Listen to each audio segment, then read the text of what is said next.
साथ तो हमारा मॉड्यूल है, जिसको BFD बोलते हैं। यहाँ पे इसका पूरा रेटिंग लिखा हुआ रहता है। तो ये जो है खास करके यूपी ट्रेन के लिए यूज़ किया जाता है। तो यहाँ पे देखिए इसका मॉड्यूल है, ऑपरेटिंग मॉड्यूल, जिसके द्वारा हम यहाँ से इसको अपडेट कर सकते हैं लोकल में।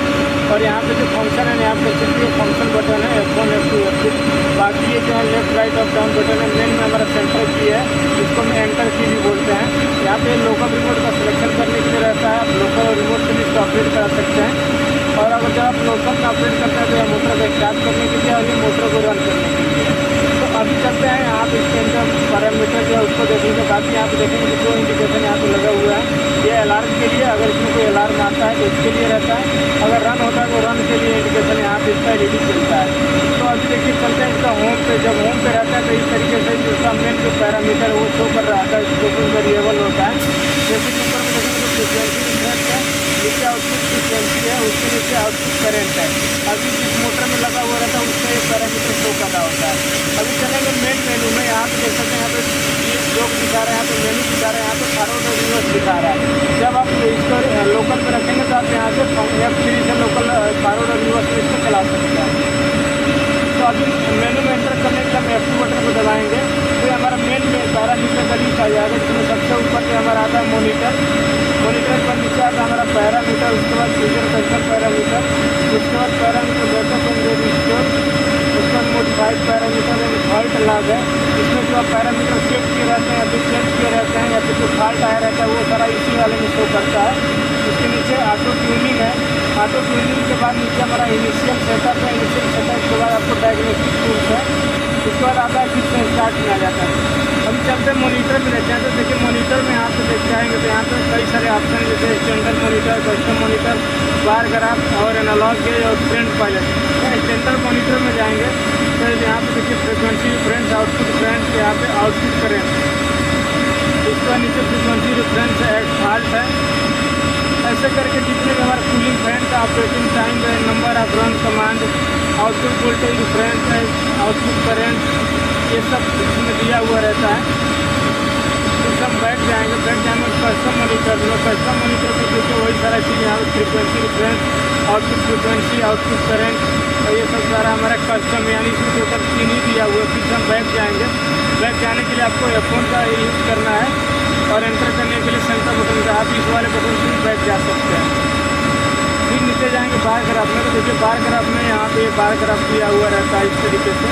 फिर बैठ जाएंगे एनालॉग गेज है। एनालॉग गेज में आप एनालॉग में यहाँ पे देख सकते हैं, फ्रिक्वेंसी डिफरेंस देख सकते हैं। फिर यहाँ पे ट्रेंड प्लॉट देख सकते हैं, ट्रेंड यहाँ पे शो करता है। फिर बैठ जाएंगे, एक बार और बैठ चलेंगे, उसके बाद पैरामीटर में जाएंगे। तो पैरामीटर में इसमें BFD का जितना भी पैरामीटर है टोटल इसी सब के अंदर रहता है। जैसे इनिशियल पैरामीटर, इनिशियलाइजेशन पैरामीटर में जब जाएंगे तो इनिशियलाइजेशन आएगा, यूजर पैरामीटर आएगा। इनिशियलाइजेशन में हमारा लैंग्वेज का सिलेक्शन करने के लिए रहता है, एक्सेस लेवल सिलेक्शन रहता है, कंट्रोल मेथड सिलेक्शन रहता है, इनिशियलाइज पैरामीटर और यहाँ पे पासवर्ड, ब्लूटूथ ID, ये सब इसमें रहता है।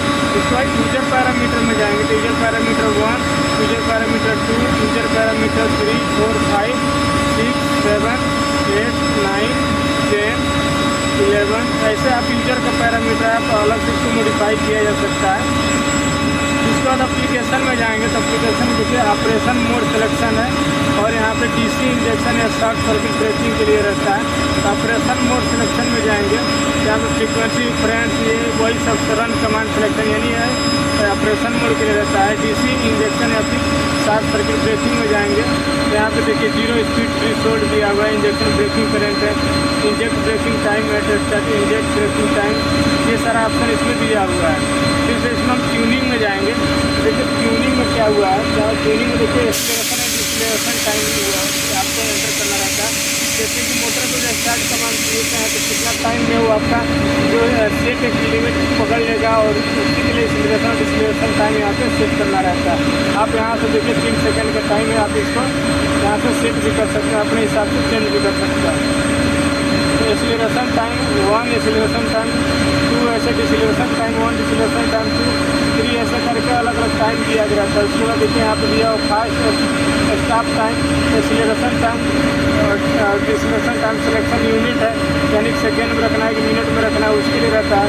Acceleration deceleration time switch over frequency है, ये सारा इसमें ऑप्शन दिया गया रहता है। उसके बाद आपको सिलेक्शन के बाद यहाँ पे है S curve characteristic. S curve characteristic देखिए, कर्व टाइम है, S curve time, S curve time, start of acceleration, end of acceleration, start of acceleration, ये सब यहाँ पे दिया गया रहता है कर्व टाइम। इसके बाद देखिए स्लिप कंपनसेशन है। स्लिप कंपनसेशन में दिया है slip compensation gain, slip compensation delay time और slip compensation limit, slip compensation at region और आउटपुट वोल्टेज लिमिट सिलेक्शन, ये सब इसमें दिया हुआ है। उसके बाद चलेंगे टार्क कंपनसेशन। इसमें टार्क का कंपनसेशन के लिए ऑप्शन रहता है। लास्ट वाला है ड्यूटी एंड कैरियर फ्रीक्वेंसी में। ड्यूटी एंड कैरियर फ्रीक्वेंसी देखिए, कैरियर फ्रीक्वेंसी का सिलेक्शन है, इसमें करना है। लास्ट वाले में कैरियर फ्रीक्वेंसी का अपर लिमिट है, तो आपको अपर लिमिट जो है यहाँ से आप सेट कर सकते हैं। चलेंगे बैक जाएंगे। बैक जाने में यहाँ पर रिफ्रेंसेज दिया गया। रिफ्रेंस में यानी कि आप जो रिफ्रेंस सेट करते हैं, जैसे कि फ्रीक्वेंसी रिफ्रेंस, जो फ्रीक्वेंसी रिफ्रेंस सेट करना है, frequency one, reference one, reference two, अलग अलग रिफ्रेंस इसमें दिया गया है, आप इसमें रिफ्रेंस सेट कर सकते हैं। उसके बाद रिफ्रेंस का लिमिट है, frequency reference upper limit, frequency reference lower limit, analog frequency lower limit, ये सब इसमें दिया हुआ रहता है। यहाँ पर उसके बाद जंप फ्रीक्वेंसी है, जंप फ्रीक्वेंसी 1 2 3, उसके बाद जंप फ्रीक्वेंसी विथ, ऐसे करके इसमें दिया हुआ है। उसके बाद देखिए फ्रीक्वेंसी रिफ्रेंस अप डाउन, ये सब इसमें दिया हुआ रहता है। अप डाउन का लिमिट सेट करने के लिए यहाँ से दिया है कि देखिए फील्ड वीकेनिंग एंड फोर्सिंग। देखिए इसके लिए यहाँ पे ऑप्शन है field forcing selection and field forcing limit. उसका यहाँ से ऑप्शन रहता है ऑफसेट फ्रीक्वेंसी। यहाँ पे ऑफसेट फ्रीक्वेंसी आप यहाँ से एंटर कर सकते हैं। ऑफसेट फ्रीक्वेंसी 1 2 3, ऐसे 3 ऑप्शन इसमें दिए हुए रहते हैं। फिर बैक जाएंगे। बैक जाने में आता है यहाँ पे मोटर का पैरामीटर। मोटर पैरामीटर में देखिए यहाँ पे दिया है PF का पैटर्न पर मोटर 1। यहाँ से मोटर का इनपुट AC सप्लाई वोल्टेज, यहाँ पे pattern selection, maximum output frequency, maximum output voltage, यहाँ पे फेज बेस फ्रीक्वेंसी है, mid point A frequency, mid point A voltage, minimum output frequency, minimum output voltage, middle output frequency, volt selection 1, मिडपुट, और ये सब इसमें आपको सिलेक्शन करना रहता है। उसके बाद मोटर का पैरामीटर है, यानी कि मोटर का rated current, motor rated slip, motor का नो लोड करंट, मोटर का pole count, motor line to line resistance, motor leakage inductance, motor saturation coefficient, motor saturation coefficient 2, उसके बाद मोटर रेटेड पावर, ये सब इसमें रहता है, जो कि हमारा मोटर के नेम प्लेट पे ये सारा दिया हुआ रहता है। उसके बाद चलेंगे, हमारा लास्ट एक ऑप्शन है। ऑप्शन में देखिए analog input option, digital input option, analog input option में आप analog input function and selection आप यहाँ से सिलेक्शन करते हैं। एनालॉग इनपुट में जो आप लेते हैं, अगर जब हम रिमोट में यूज करते हैं उसके लिए रहता है। उसके बाद डिजिटल इनपुट, यहाँ से एनालॉग आउटपुट यानी 420 मिली एम्पीयर का जो आउटपुट लेता है उसके लिए यहाँ पे डिजिटल आउटपुट का ऑप्शन रहता है, जिसमें देखिए terminal P1 PC function selection, ये सब इसमें दिया गया रहता है।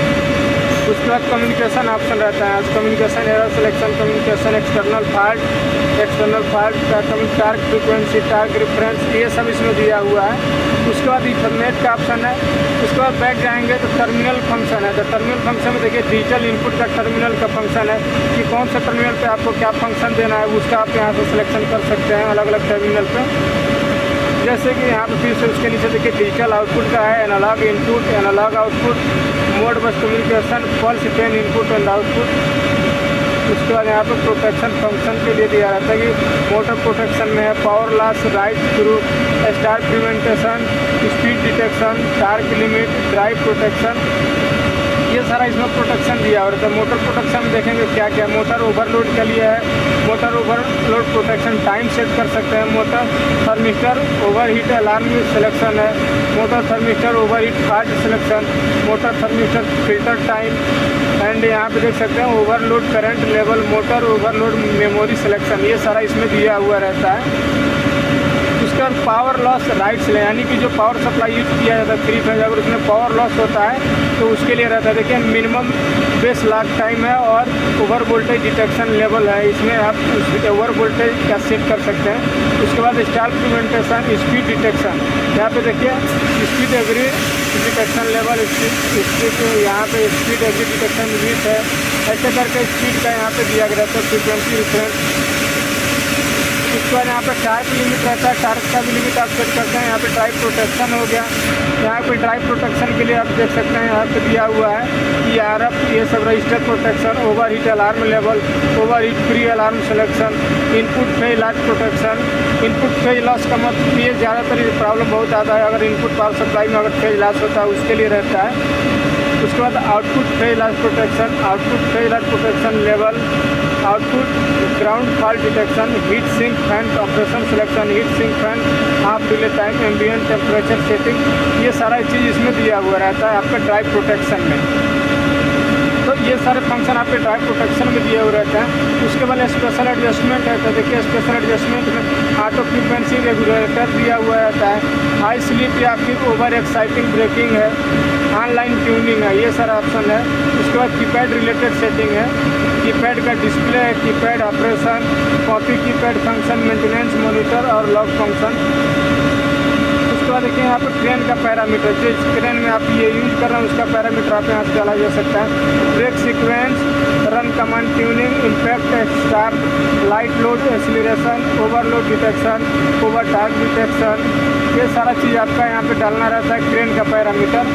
उसके बाद लास्ट में हमारा आ जाता है इनिशियल पैरामीटर में, ये पैरामीटर है। पैरामीटर के बाद फिर साथ में देखिए आप यूजर कस्टम पैरामीटर है, कस्टम पैरामीटर में control method, frequency reference, run command selection, stopping method selection, acceleration time और deceleration time 1, carrier frequency selection, reference 1, reference 2, reference 3, ऐसे रिफरेंस 4 और job reference. AC input supply voltage यहाँ पे 415 volt, यहाँ पे देख सकते हैं variable frequency pattern selection, maximum output frequency, maximum output voltage, base frequency, minimum output frequency, base voltage और motor rated current, motor pole count, motor rated power और terminal FM analog output gain, motor overload, यहाँ पे protection, star prevention, ये इसमें parameter है जो user का custom parameter है।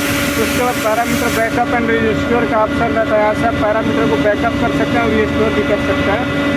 उसके बाद modified parameter and fault log में जाएंगे तो यहाँ पे मॉडिफाइड पैरामीटर में दिखाएगा एक का पैरामीटर आपको मॉडिफाइड किया गया रहता है। देखिए स्टैंडर्ड पैरामीटर और यहाँ पे दिया गया है 23 पैरामीटर। तो स्टैंडर्ड पैरामीटर में जाएंगे तो आप acceleration time, deceleration time, frequency difference, lower limit, input AC voltage supply, यही सारा इसमें दिया गया रहता है।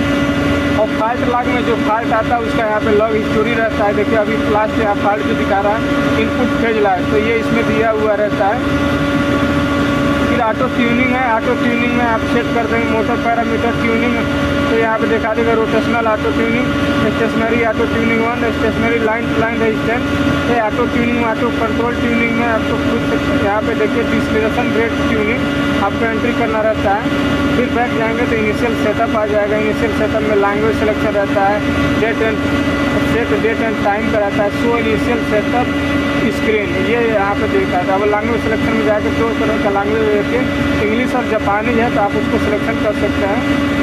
यहाँ पे डेट और टाइम जो आप इसमें फॉर्मेट सेट कर सकते हैं, उसके बाद उसको डेट और टाइम भी सेट कर सकते हैं। उसके बाद देखिए शो इनिशियल सेटअप स्क्रीन है, तो इनिशियल सेटअप स्क्रीन आप शो कराना चाहते हैं तो यस कर सकते हैं या फिर नो कर सकते हैं। उसके बाद डायग्नोस्टिक टूल है, डायग्नोस्टिक टूल में डाटा लॉगर है, बैक लाइट है और ड्राइव का इन्फॉर्मेशन। ड्राइव इन्फॉर्मेशन में जाएंगे देखिए ड्राइव के बारे में यहाँ पे दिखाया गया है। ये 700 400 वोल्ट 5.5 किलोवाट 14 एम्पियर इसका है लिमिट है और इसका मॉडल नंबर, ये नीचे इसका सीरियल नंबर है। उसके बाद बैक जाएंगे जहाँ पे बैक लाइट जो है, बैक लाइट ऑन ऑफ करने के लिए ऑप्शन रहता है। इसके बाद डाटा लॉगर में देखिएगा dub begin data logging yes है तो आपका डाटा को लॉग रखेगा, और नो करेंगे तो लॉग नहीं रखेगा। उसके बाद ये हमारा लास्ट था। तो इस तरीके से जो इसका टोटल पैरामीटर है आप इसको सेट कर सकते हैं और चेंज भी कर सकते हैं। तो दोस्तों अगर वीडियो अच्छा लगा तो वीडियो को लाइक कीजिएगा, मेरे चैनल पर नया तो प्लीज़ चैनल को सब्सक्राइब कीजिएगा।